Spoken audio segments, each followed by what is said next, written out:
I have this pressure to look a certain way and to be a certain way. And I'd never want people to pity me or, I don't know, think like something is wrong, right? Like I am just somebody who always tries to put a smile on my face and roll on.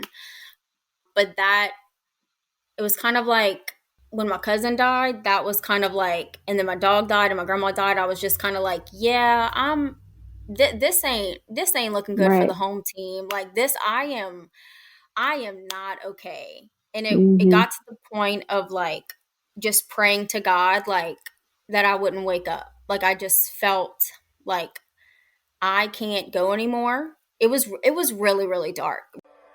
Hey girl, welcome to Finding My Best Self, the podcast where it's totally okay to show up in your leggings and messy bun, because let's be real, that's our uniform here. The only rule is to be unapologetically yourself.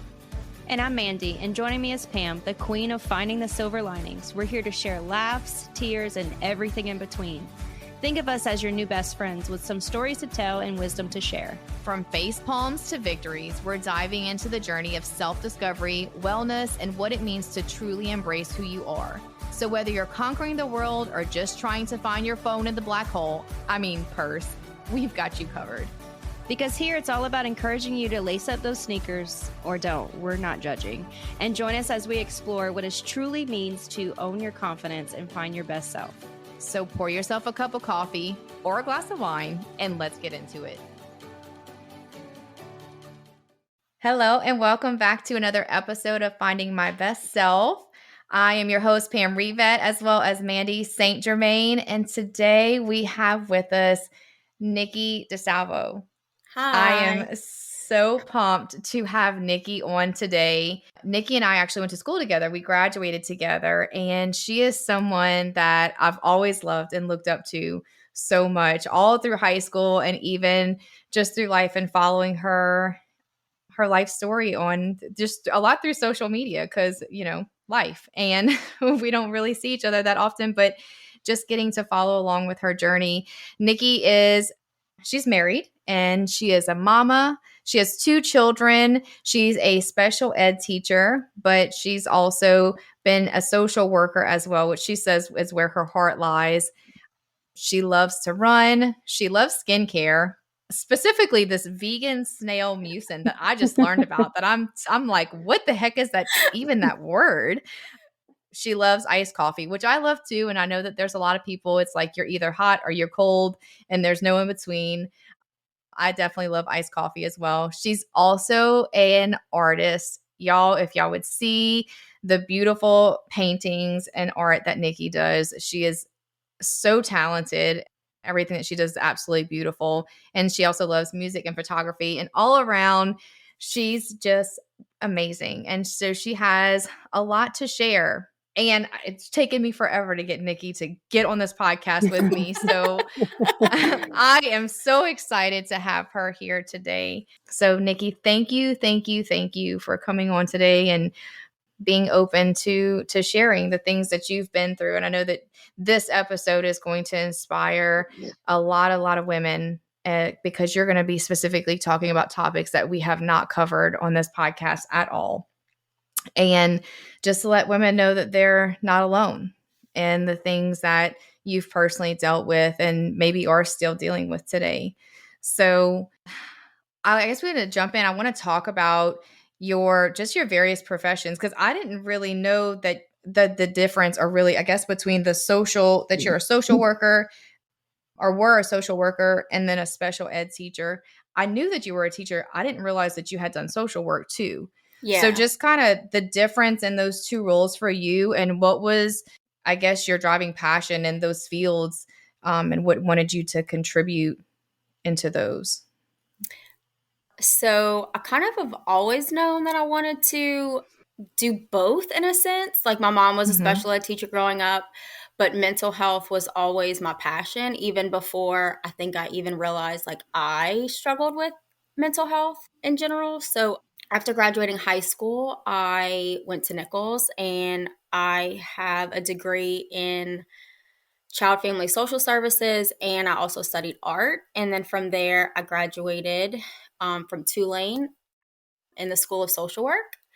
And I also went to India during that time too, which really like opened up my eyes to just the world that is. And especially like here in South Louisiana, we just see like this small part of like our beautiful culture, but there's so much more out there. And I think that opened my eyes up to just the different struggles and issues that people have. Yeah. And so after I graduated from Tulane, I worked in a psych hospital for a while, and that was wild. It was very interesting. I met lots of different people with lots of different issues, but it just gave me this awareness that, some people were coming in with, typical, I don't want to say typical, but, anxiety, depression issues. And there were some that were dealing with schizophrenia, bipolar, X, Y, and Z. Yeah. And that just really opened my eyes to how different people are and how beautiful people are, and that everyone needs a little TLC, no matter how big or small their issues are.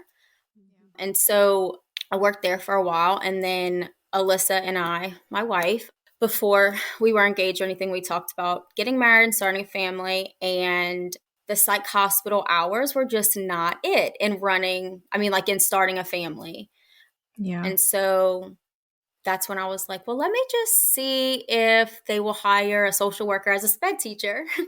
And luckily they did, and they gave me a chance. And I've been doing it 10 years, but I definitely use my social work background as a special ed teacher. Like every single day, all day sometimes. I'm a social worker at heart for sure. Yeah. I mean, I can see where those two definitely go hand in hand together though, right? Oh yeah. Yeah. I mean, they still intertwine, even though, it's just a matter of, because what grade do you teach, or do you teach all grade levels? I do high school. So Okay. 9 to 12. Yeah. So, it's just a matter of, I guess, with social work, for the most part, I guess, especially in a hospital, I'm sure a lot of what you deal with is older adult people. I'm assuming. Look, I don't know anything. I kind of But I'm did just all age assuming. ranges, Yeah. honestly, but it was mostly adult, yes. But every now Yeah. and then I would get a kid or a young adult. And I knew that's kind of where my passion lied, was working with Yeah. kids, and especially high school age. I love them. They are Mm-hmm. crazy and all the things that everyone thinks that they are, but they're my love. I love them so much. So even as a Yeah. social worker, if I would ever get back into social work, I would want to do high school kids. I love them so much. Well, and if anything, Nikki, I think that's such a gift for them that they may not even know at this point in their life, right? Because high school is such a vulnerable stage in It's life. Like, hard. it is a turning point for a lot, or it could potentially be a turning point for a lot of kids, at that age. And high school is just high school. I mean, we all know, we've all been there, Mm-hmm.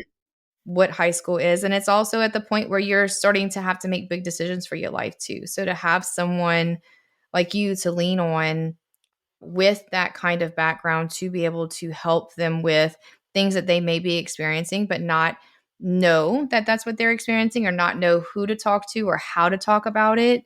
I know for me personally in high school, I wasn't all about going to have conversations with my friends or my parents or anybody really about anything like that was bothering me, that I Right. was thinking or whatever. So I think that's a true gift that they have, and that they just may not know. So kudos to you, because Well, thank you. that's a big thing. And I know I've also seen on social media some of the letters and things that you shared from your students and how much they love you. So that's really, really special. I'm on the other side of that. I'm the elementary lover that the big kids scare me. And so I just want all the little babies. But I can appreciate that too, just being a teacher also, that we need that. We need more of the mental health support, regardless if they're regular education or special education. And so I almost wish we had to have multifaceted careers, because we are that for every kid. We're their counselor, teacher, mother in some sense. And so I think it's just really special that you provide that for them, for sure. I know we were talking about high school a little, just over the years with perspectives, being a social worker and then moving into education. but then also facing some things that you personally went through in high school. How do you think that this experience, your high school experiences with certain things you struggle with, has helped your perspective moving into social work and education? So I feel like for as long as I can remember, I've always felt, I mean, I'm the oldest child, oldest girl, oldest granddaughter, niece, all the things. And so Mm-hmm. I think for so long, for as long as I can remember, I've always felt this pressure to be perfect. Mm. Like I had to make the good grades. I had to be popular. I had to look a certain way, X, Y, and Z. And I think that really kind of, I don't want to say the word triggered, but I guess triggered. This is something that nobody really knows about me, but I really struggled with having an eating disorder, probably my sophomore, junior year of high school, because I think for so long I felt pressure in all those different areas. And I think food was like the one thing that I felt like I could control, if that makes sense. All the while, my parents were getting a divorce, and just like the pressures of high school in general, like we just said, Mm-hmm. like so many kids, so many of us have all gone through so many different things Yeah. in silence.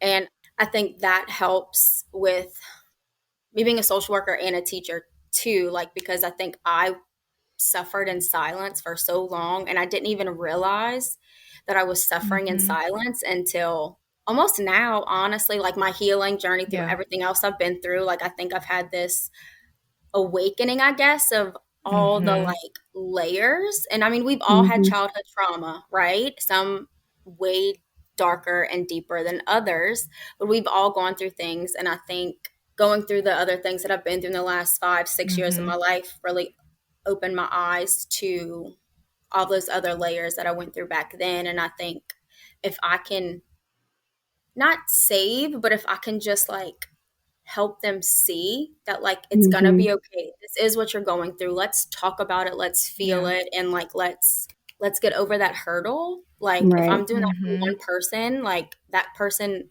was me back in the day. And so like I don't know. I just want to be that for somebody else so that they're Mm-hmm. not struggling as much as you already do in high school. Right. Yeah. And it's very kind of, so it's very much what you said, is that in silence, that you're struggling in silence, because for the very reason why we're here today, because even as much as you say that we struggled in silence in high school, because I mean, we did, right? We take that with us as adults. Yeah. And it's at some point when we have those awakenings, those aha moments, or just finally having enough wisdom and knowledge to be able to put it together and say, okay, that's what caused or triggered those things in me at that time. Yeah. And now I can see it, and now I can recognize it, and now I can help myself to A, be okay with what was in the past and move forward and grow from that, and even continue to heal and move forward in now years, right? In today. Yeah.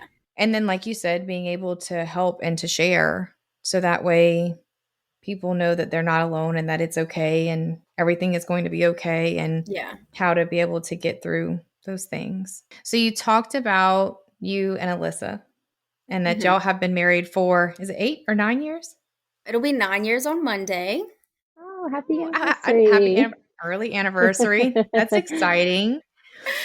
So you and Alyssa have been together for 9 years, and y'all do have two absolutely beautiful little girls. They're so freaking cute. Thank you. But I know that you said that you also had mom and dad were getting a divorce in high school. And so there was just, a lot going on there. I don't know how much, if there was any family support there, and, how did you, because I mean, we all know, right, that it's come a long way in marriages and stuff like that, and people accepting of and being okay with. And I know as a whole, right, globally, or especially here in the United States, but, with your family, was there any support there? And how did you and Alyssa deal with that time in your life? And what strength did you find in each other during those times?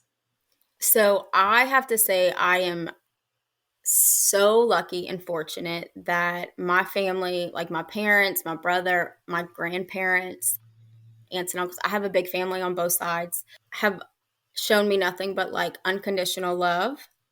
And in turn has shown Alyssa unconditional love. And so much so, like Alyssa and I, because it wasn't legal here yet, the year that we got married, Alyssa and I went to San Francisco to get married, and my grandmother allowed me to wear her wedding dress. Like, if that doesn't show you like Yeah. the love and support, like Yeah. I don't, so I have to speak on like my family, like so grateful, because I know I am not the norm, unfortunately. And for Alyssa's family, a lot of them did not come to our wedding in San Francisco, and we did have like a reception here to celebrate with people who couldn't, like my grandmother who couldn't travel. They didn't speak to us.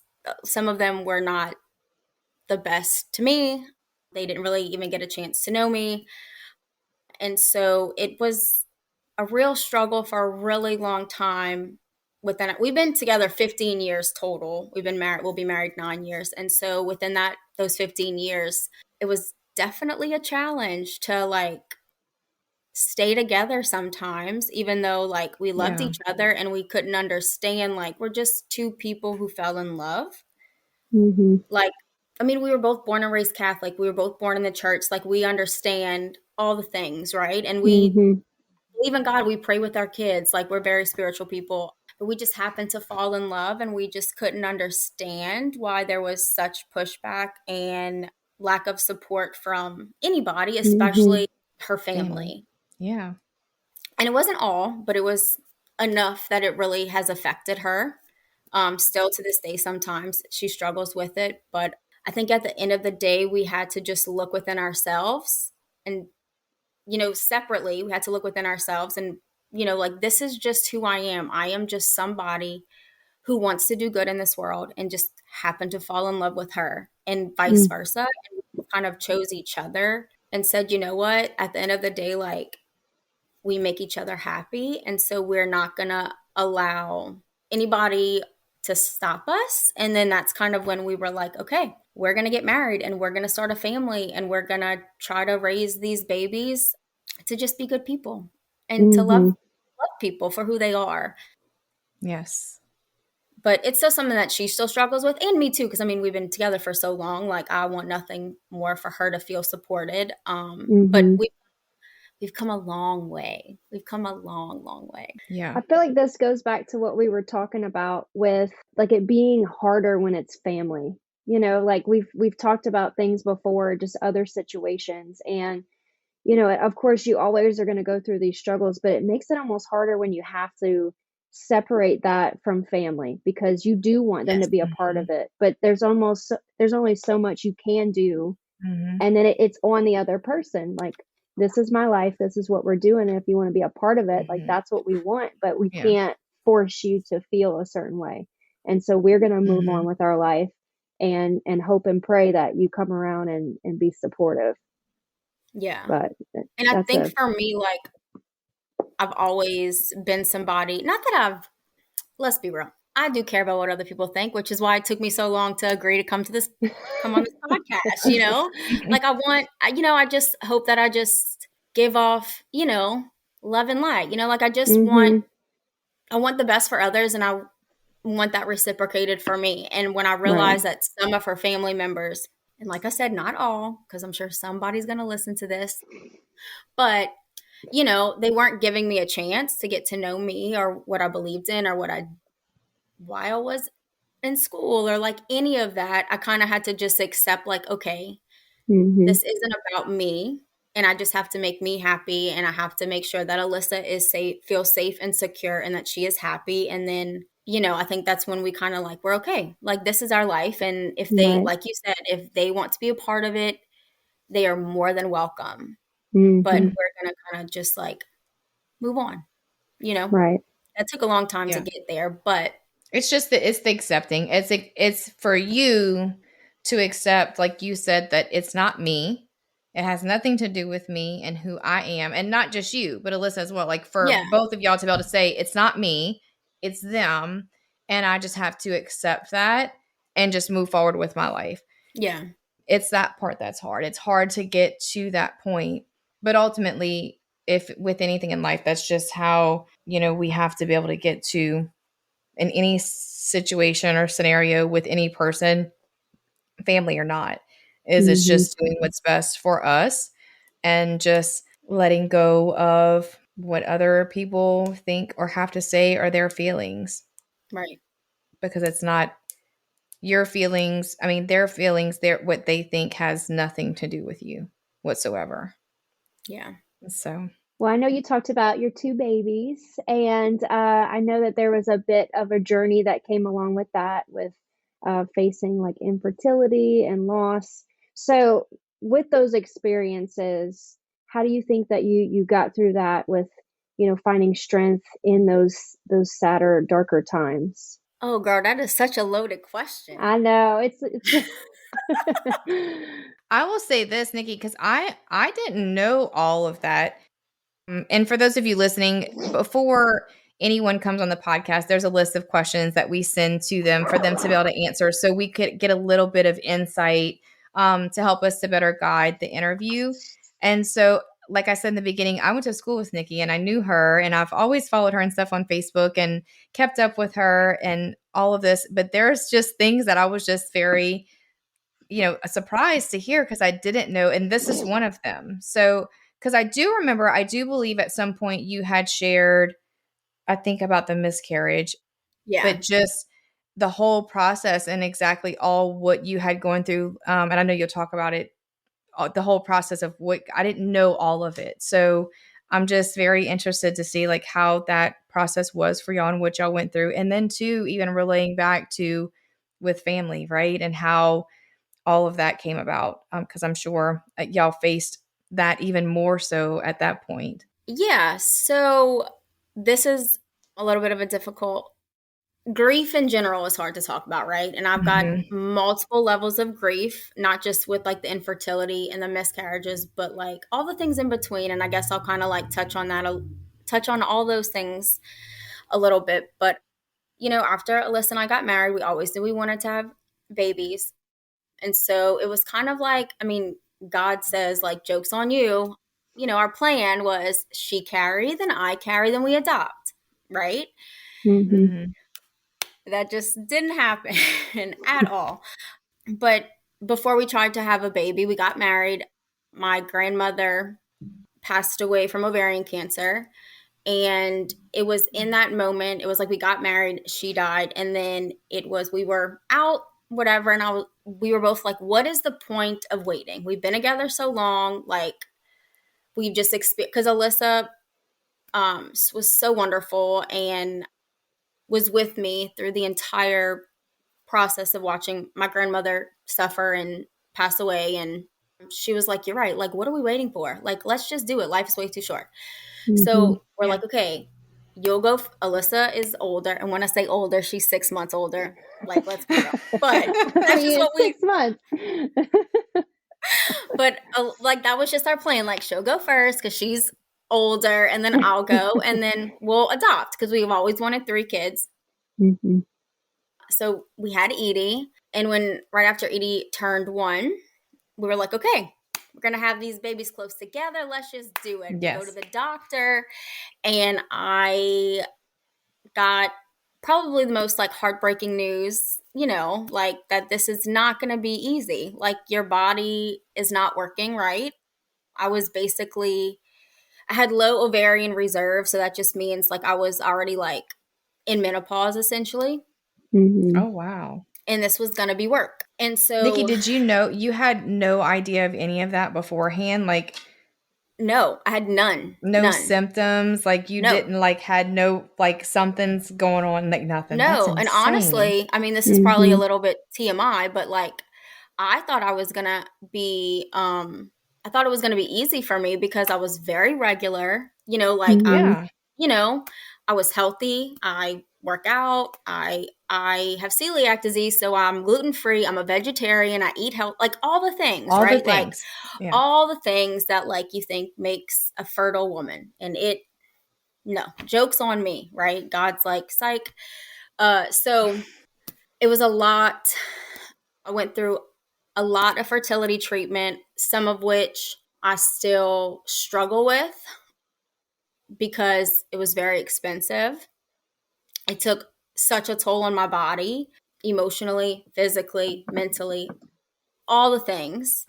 And that's just like aside from like just the fact that I had fertility issues. Like I was in menopause trying to have a baby, putting all this stuff in my body, and it's so expensive. I didn't even know what was honestly, like at some point I was going through the motions because I was just so numb. Mm-hmm. Like, thank God Alyssa, like she gave me every shot, every injection. That's just like who she is. She's a planner. She's a psychologist, so she's like a sciencey person. So she loves figuring out all that stuff. I am the complete opposite. And I was just like, just, whatever. And through that infertility, I had 2 miscarriages, and I really struggled with that. It's still hard for me to talk about sometimes because I had 2 miscarriages, and then we still wanted to grow our family. And my wife, very, very grateful that she is able to get pregnant, stay pregnant, and have babies. Mm-hmm. So that second pregnancy with Etta was very difficult for me, living with somebody who was pregnant and experiencing all the things that I never got to fully experience. And just this realization that I wasn't going to have biological babies. I wasn't going to get to look into the eyes of babies that were mine. Like that's something that I still look at Edie and Etta, and I still am like, but where's my blue eyes? Like that's just something that like I don't know. I'll probably always struggle with a little bit. But when Etta was born, it was weird because she was born, and not that she healed me by any means, okay? Because that experience was something that I will struggle with forever in some aspect. Like I am actively healing all day, every day. Doing this podcast it's already healing for me, just being able to talk about it with y'all. But her being born and her being so attached to me from like the beginning, like I like forget that her and Edie, like I forget that they're not biologically mine, because I mean we did create them together. Like it's a very unique situation. They are both my babies just as much as they are Alyssa's, but like I don't know, her being born was like it doesn't really matter, like that they're not my DNA, and also like we named both of my girls' names are named after my grandmothers, and all of my family has my last name, and so like that also like kind of helps me, just like they are mine, like these are mine, they're ours, whatever. But I don't know, they remind me I'm not somebody who believes that like everything happens for a reason, because there are some really bad things that happen to people that's not fair. However, I do feel like if I wouldn't have gone through what I went through, Etta would not be Etta. Like I wouldn't have that second. Edie would be Edie, but there would be no Etta. And like together they are just the funnest little bunch of hot mess, sassy girls who like I couldn't even imagine like my life without, So I think it happened the way that it was supposed to happen, even though it was definitely one of the hardest parts of like my entire life. And it put me in a very, very dark space that I'm sure we'll talk about. But yeah. Yeah. Nikki, that is just for you to open up about that. Yeah. Alone means a lot, because I personally know, and I'll also know that I don't know a lot of women who have gone through that and struggle with that thought like you had of, why not me? And because I know that that's probably the thought that went through your head is, why not me? Or, it's that, and the imposter syndrome that really kicks in of, why am I not good enough? And what did I do wrong? And that I'm being punished. Because I know that I've personally had those thoughts, and not with infertility, but just with other things in life, that didn't necessarily go my way or how I hoped, or what maybe they went that way for everybody else, but not for me. And that's the thoughts that creep in is, and they're not true. Those thoughts aren't true. And I know, but it takes growth and understanding and accepting of to get through those times. And even like you said, it's, there's things that happen that just aren't fair. And it's things that even though that we may accept them and move forward past and heal from, right, that they're still always there. Yeah. Because you can't make them go away. And I know I've said that over and over and over again. There are things that have happened in my life that I'm just like, I'm okay. And I've come to terms with, and I've accepted, I've forgiven, I've healed, I've moved forward, but those things will always be there. Yeah, for sure. Like you can't, like if I wish to God and pray to God that I could have like a magic eraser and just like, it's gone, like, and just erase it from my brain and my memory and just be like, it never happened. And you can't. So I totally get that. And I feel that. And I know a lot of other women do as well. And so. Well, I think that with grief too, like, because I'm thinking of just the whole timeline. Like I can't even imagine, because I know it sounds like your grandma was like a huge part of that whole process for you. So to lose her and then move into that's I'm sure where that dark kind of those moments come in, because it's just one thing after another and you're just questioning, the why, or how am I going to get through this? And so I just trying to, I think a lot of people can relate to that when things happen all at once or back to back, that you find yourself kind of going into these darker moments and, maybe pulling things out to get through it. And I know Alyssa was there for you, and I can only imagine how much support that played in your healing process. But this episode is brought to you by MBS Fit Co. Excitement is in the air at MBS Fit Co. as we prepare for our upcoming launch. We're introducing a line of premium activewear designed to seamlessly fit into both your workout routines and daily life. Our versatile collection is perfect for your workouts and equally suited for your day-to-day tasks, ensuring you look and feel your best, no matter the occasion. It's not just clothing. It's a commitment to self-care and embracing your best self. Be the first to experience the fusion of style, comfort, and functionality. Subscribe to our VIP list and follow us on Facebook, Instagram, and TikTok for insider information and exclusive perks available only on our launch day. Dive into the show notes for all the links you need. MBS Fit Co is more than just activewear. It's a lifestyle. Join our community and be part of our exciting journey from day one to celebrate fitness, self-care, and your hero within. Don't just wear it, live it. All right, now let's dive back into this episode. I do want to know, is that whenever you kind of turn to art or to running or all these other things, was it after that process or through the process that kind of helped you get through it? So it's funny that you say like things just like pile up and pile up and pile up. It kind of was the last 5-6 years. I feel like I've experienced lots of loss and been through the stages of grief more times than like I wish I had experienced. I like watched my grandmother fight and die from ovarian cancer, and then I went through infertility. I lost 2 babies, and with that, like we were able to find out the gender, which they were both boys. So this like grief of, I've never like wanted to be like a girl mom or a boy mom or anything like that, but just like knowing that both of these babies were boys, I'm like, oh my God, like Alyssa, we're gonna be boy, like, just all these things. And then just like losing that, and that was like kind of a whole nother grief besides like the other stuff. And then my cousin, who was my very first best friend, she's the mother of my godchild, unexpectedly passed away. And that was probably on top of all the things that I had just talked about. Right. Then my cousin Megan passing away. And then I had a hysterectomy, a full hysterectomy.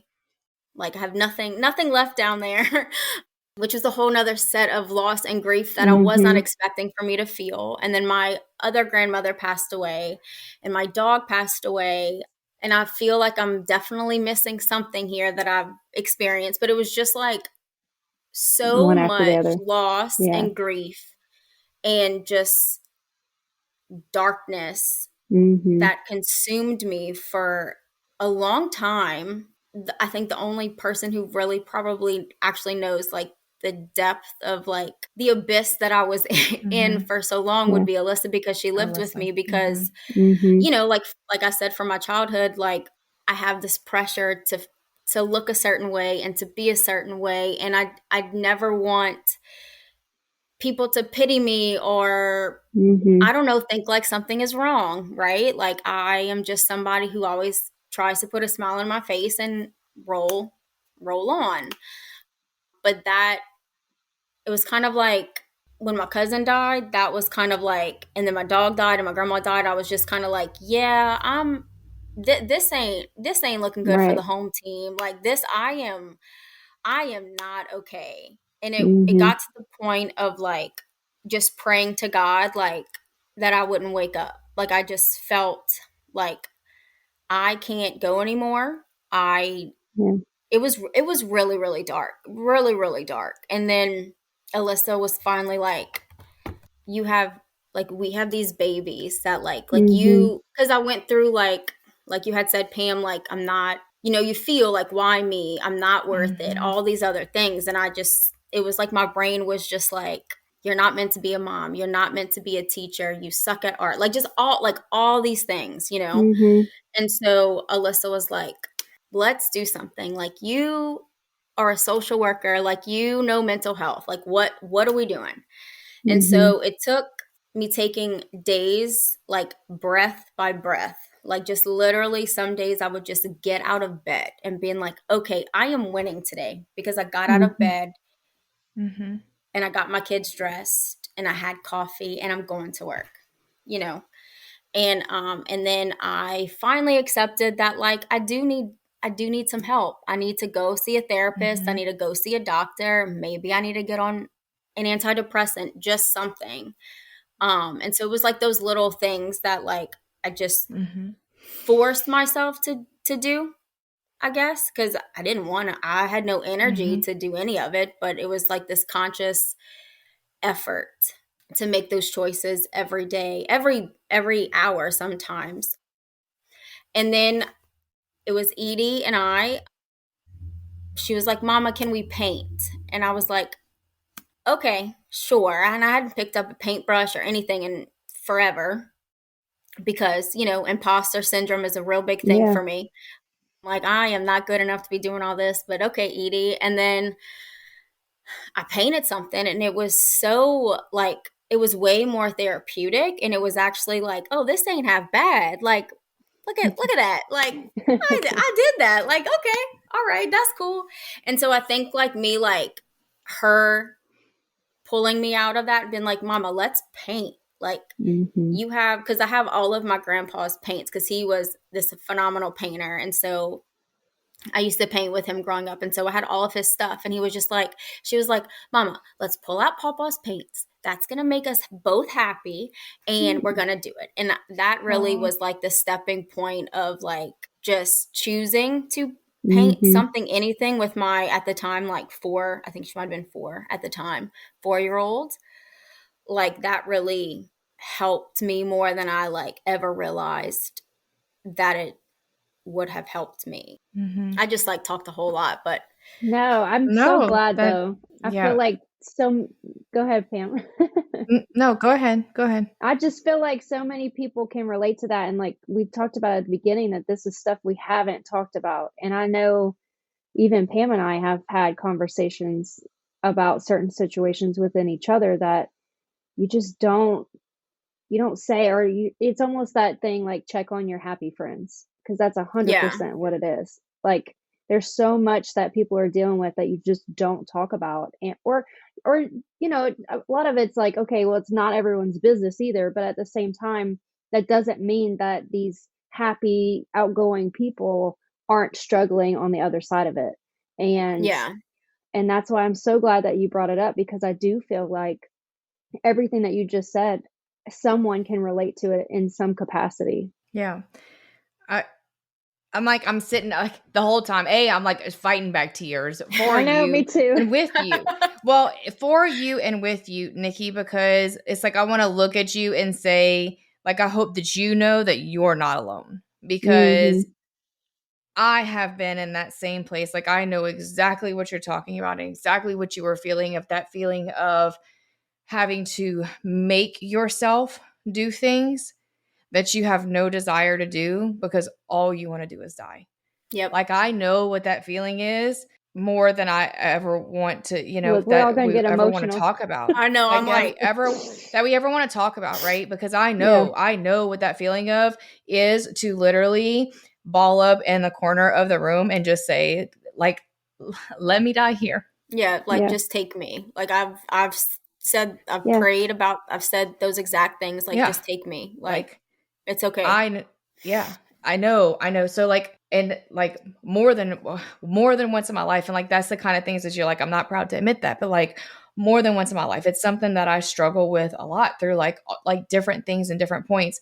And for you, Nikki, like the fact that you had all of those things just like back to back to back to back, like I can only imagine like what that can do to someone, to just, it's just like, you're already drowning. And then it's just like somebody just keeps, every time you try to even come up for a breath, before you can even come up for a breath, push you back down, And it's just that, like, I can only imagine what you went through, but I can also say that, like, I commend you, Nikki, for pulling yourself out of that, because I know how hard it is to pull yourself out of that deep, dark place and to say, like you said, like, I'm doing a good job today because I got out the bed. Yeah. Like, it takes so much.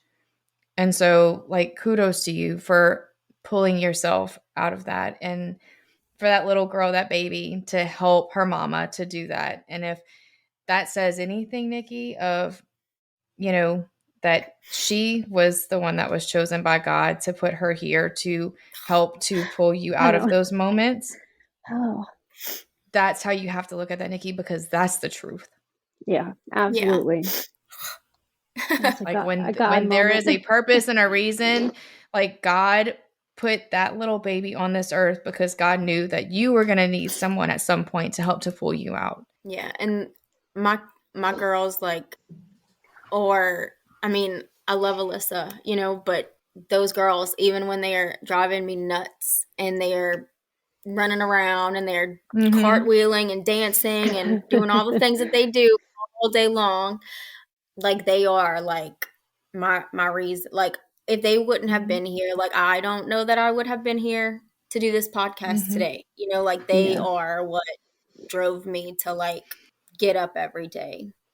I wasn't always the best mom, wife, person, anything, friend, but they make me want to be better. They definitely both have saved me multiple times. Yep. I said the same thing about Emma whenever I was growing up too. That had Emma not come into my life at the time that she did, I don't know that I'd be sitting here today. Yeah. It's amazing what children can do, and they don't even know it, and they're completely oblivious to what they're doing. So I know, based on listening to you, that you may not think that your painting is all that great, but your painting is absolutely No, I don't amazing. still. I need you to know that. If and we're gonna share some links in the show notes if anyone wants to go check out your stuff, because Nikki's art is absolutely breathtaking. And so I know that you mentioned in your questions that you really like to read too.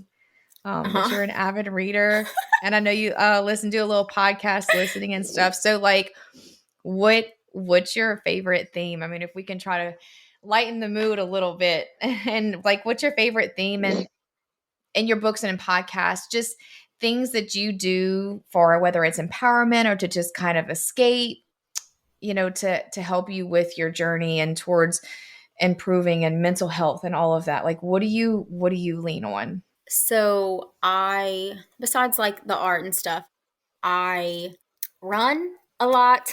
I'm the worst runner. God, I'm a person who runs. I'm not really a runner. Let me just backtrack.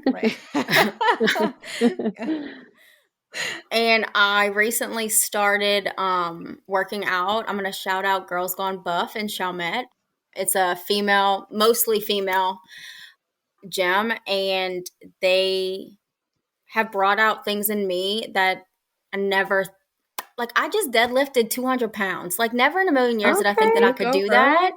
Okay. Like, but they have been through their own struggles and stuff. So they just make you like want to be your best self physically and mentally. Mm-hmm. So a lot of times if I'm running and I'm working out, I really love trashy reality TV, and I will listen to those kind of podcasts. Or, my book, I love like a range of books. Like I'll go from Harry Potter to like some self-help, like trauma-based, like let's get you out of this deep hole, to I like a little smut every now and then. Yeah. To psychological thrillers, to romance. Like I just love all of it. Mm-hmm. Because for a Just while, depends on the place, right? Yeah, it depends Where on the you're place. at. It depends on what I'm doing. Because I think for so many of us, like we get into this really bad habit of scrolling on social media, on TikTok, on Yes. all the things. Mm-hmm. And so I have really tried to put my focus on, even if it's silly, trashy reality TV podcasts or TV shows or whatever, I'm not like face and phone. I'm on my phone, Mm-hmm. and if I am on my phone, I'm reading, and like and now Edie's like, what you reading? What your book's about? Like, and I'm like, sometimes you can't know that yet. Like, one day. Are you making up Can't stuff? read this one. Yeah. It's about the unicorn that goes over the rainbow, and they all live happily ever after. Trying to make us something on the spot. Yeah. That's so funny. Yeah, but I mean that's true though. I mean, because I read a lot of different range of books, and even Mandy and I have talked about this. Like our podcast, what we listen to has evolved and changed over the years because it just depends on what place you are in your life, right? Like, or what I'm currently feeling, what mood I'm in, what's going on in my life. Like, I'm sure, like when you were going through those times of depression and stuff, the books and stuff, the self-help motivational pull you out. When things are really good, then you can probably listen to the trash TV or whatever. Yeah. Or maybe even on days when you're just down and I'm just like, I just need something to make me laugh and to take my mind off of this crap for a minute. Like I'm going to go listen to or watch something that's going to make me laugh or whatever. Yeah, so just whatever you're feeling in that time. It definitely just right? depends on where I'm at and what I'm doing, what headspace I'm at, for sure. Yeah. Yeah. And I don't watch TV at all, like literally at all ever. But when I do, it is the stupid, trashy reality TV shows. Why I can watch that is beyond me. I don't even know. But that is the only thing. Like if you catch me watching something on TV, it's when a new series comes out or a new thing, and I will binge watch every single episode within a matter of 2 days. And then I'm like, okay, I'm good for the next 6-8 months of my life. Like literally ask anybody will tell you that. Like my husband's like, I'm like, I gotta get, he's like, he gives me 2 days. He's like, I'm gonna give her 2 days and she'll be done. Cause I'm just like, you just gotta bear through. Cause I'm gonna watch every single one of them. And then I'm good. Like I just get like my little binge in and then I'm good to go again. Like I got my TV binge. I'm good. It's so funny. Mine's the true crime documentaries on Netflix. I geek out on those all the time. And it's calming, which is kind of alarming because I don't think that that's supposed to be calming where you watch that and you're like, oh yeah, this is great. But whatever. I can't. I read books like that, so I get it. Yes. I don't know what it is. I listen to Crime Junkie podcasts and I do that, and I have to watch when I listen to it because I was listening to it in the car and I see Chloe in the back like freaking out. I'm like, oh wait, I forgot. They're talking about things you probably shouldn't listen to. Poor kids. But I know. And she's like, what happened? I'm like, okay, never mind. We'll have to do that another time. But well, and going back into just doing things that feel good and just having like a positive attitude throughout everything. Is there any specific habit or moment that you have that kind of like shifts you into just continuing to be positive even in like these harder moments, I guess? I think it depends on the day. Like sometimes, and I mean, I'm in I still struggle. I think I will be on my healing journey for the rest of my life, right? But you know, there's been really dark moments, and I like have to look at, like, sometimes it takes my girls, you know, me just like taking a moment of like, even if it's 5 seconds, to just like give them a hug, or like them coming up to me to like pull me back. And then sometimes it's like, ooh, Alyssa's making tacos. I love tacos. Like, ooh, we got ice cream in the freezer. That makes me happy. You know, like, it honestly just like, it could be the smallest things. Like, I really enjoy like a rainy day. Like, and if I'm at home, I can be curled up, like, ooh, it's going to rain today and I don't have to go anywhere. That makes me happy. So, like, it really just is like, sometimes it's the tiniest thing, the little moments. but I really try to like, because even on my worst days, there's something always good or positive, or even just like not bad that has happened, that I really tried to remind myself like every single day, you know, because if we can't find the good in a day, then like what's the point? Yeah. You know? Yeah. Even for me, it's always on the days, you know, I just always fall back on the I get to. Yes. And not I have to. Yes. Because there are some days where I'm just like, today sucked. Right? You know, like today sucked. And it's just like you sit there and you're like, what good even happened today? And sometimes it just has to fall back on the I get to sit here and have the freedom to sit in this house on this couch and try to write about what I thought was good in a day. You know, like I get to do this, or I get to sit here and do these mounds of dishes or clothes, or I get to sit here and listen to my girls screaming and arguing over something so stupid. Like I get to do that. Yeah. And that's sometimes, even if it's just that, right? If that's all you can come up with, it's just remembering that and just taking the time in the moment to just recognize that, because in the day-to-day life, you know, all of those things just become things, right? They're just there all the time. And we forget how lucky we are to even have those things, have the kids screaming in the background and the roof over the head, or the couch that we're sitting on, or the dishes that we get to do and stuff. So I think that's a lot of, too, you know, what you're saying is just find the littlest possible thing that you can, even if it's that bowl of ice cream. Yeah. Yeah. I think for me too, like with all the struggles that Alyssa and I both went through to have these two children who scream a lot sometimes, like for me, like I like say, like, I didn't think I was going to have this. Like, so sometimes I'm like, I'm just going to let them scream for 5 more minutes because I prayed for these moments, even if they are driving me nuts, you know, like, which every parent, traditional, non-traditional, whatever, anybody who's raising kids can like understand that. But like you said, like, it's okay if they're screaming, because I'm so grateful that I get to hear them scream. Like, and sometimes even if it's rattling my brain, I'm like, I'm so lucky in that moment. You know, like that's exactly what you said. Yeah. It doesn't get any better. They will continue to scream at each other. Yes. And you have the 2 girls. I'm going to make you feel real good about their screaming. You're going to love it for so long. You're going to be grateful for so long, because it never stops. It never stops. Emma and Audrey, they're 21 and 16, and they still, to this day, I'm like, can y'all please just be nice to each other? Jeez, like, come on, for 2 seconds. Yeah. Can we just be nice? It doesn't stop. Awesome.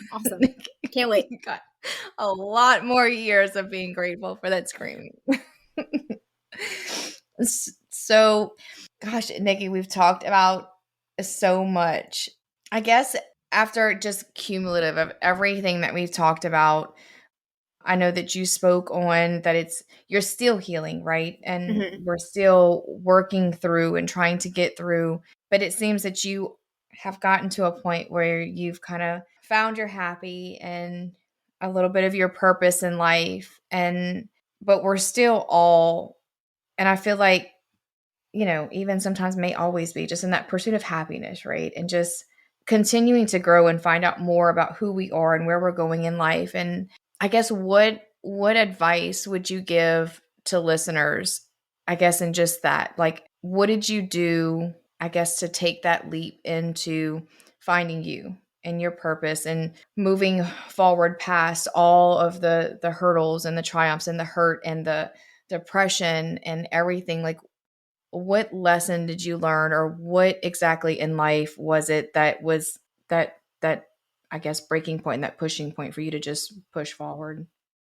I think it was just realizing and allowing myself to sit in that darkness, even as hard as it was. And it still is sometimes. I mean, I still struggle, just like everyone does, just some more deeper than others, was to sit in it and feel it and accept it, that like, this is my story, and like, what am I going to do with it? You know, am I going to sulk? Am I going to just sit here forever? Or am I going to sit in the darkness, feel it, and try to heal from it? And I think once I like accepted, like, this is me, this is my story, and we're going to get down and we're going to get messy and we're going to figure out ways to like get me back to me. And honestly, like, I still don't feel like I'm fully me again, you know, but I'm definitely at a point of like, I can see it, like, it's right there, you know. But it wasn't until I like accepted, like, I gotta feel it. I can't just keep, because so much of my life I just shoved it aside. It ain't that bad. It could always be worse. X, Y, and Z. But then I'm looking at it and I'm like, oh, this is some like heavy stuff. Let me dig into that. And so once I like accepted that, sat in it, currently still feeling it and working through it, is when I was like, you know what? It's okay. My whole thing is like, it's okay to not be okay.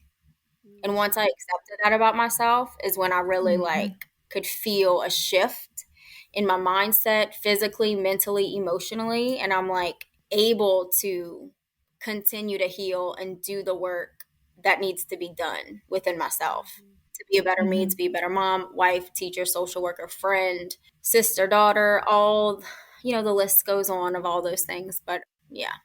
I love your answer so much, because you just literally laid that out in a step-by-step process, right?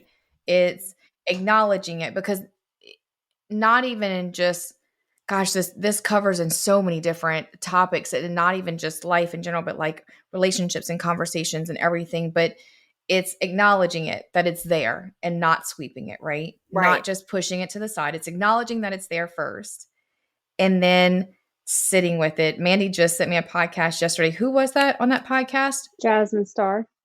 No. Not Who that was one. who was interviewed? We do this a lot. Anyway, one of them. What's her name? That famous artist, the girl you sent me.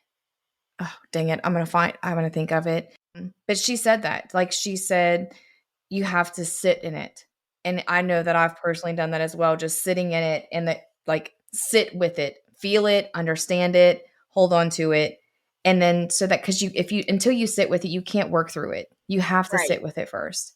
And then becoming okay with it and owning it, and then moving on from there. And it helps you, whether you're doing it yourself or whether you're doing it through counseling or some other kind of way, but you have to sit in it before you can own it. If you continue to just sweep it and that's your way of trying to own it, you'll never be able to get past it, because you haven't really sat in it and felt it and taken it in and just, worked through it. Well, I do think that goes back to even back in high school, right? Trying to even just figure out who you are before even all of this stuff happened. So it's almost like you're having to rewire your thinking from the get-go. And I feel like so many of us go through that, because not only are we're finally figuring out who we are, but then you're also trying to deal with all of these traumas or situations that have happened along the way, and say, okay, well, who I am now is because of some of these situations, but trying to even figure out who you were before. Because we did, it's you put on this front of I am this person, but deep down, you're so many other layers of that you have to figure that out along the way. So It's a lot more to dig into than what a lot of us are prepared to do. But I think it's when we do face that and we do kind of dig into that, and you come out like, okay, this is who I want to be and who I need to be for myself, is really what it is. Yeah, for sure. Yeah. Well, if you had to leave one piece of advice or a takeaway from this interview today, what would that be? Well, y'all, like, this whole podcast is so beautiful because y'all have taken somebody like me who, I still don't have a lot of confidence in myself. Imposter syndrome is real. I'll, say that all day long. But y'all are giving women who have been through a lot, a little, everything in between, and just giving them a space to heal and talk about it. So, nobody's alone, and just that reminder. And so, I just want to thank y'all for seeing something in me to like ask me to be on here, and politely nudging me until I finally said yes.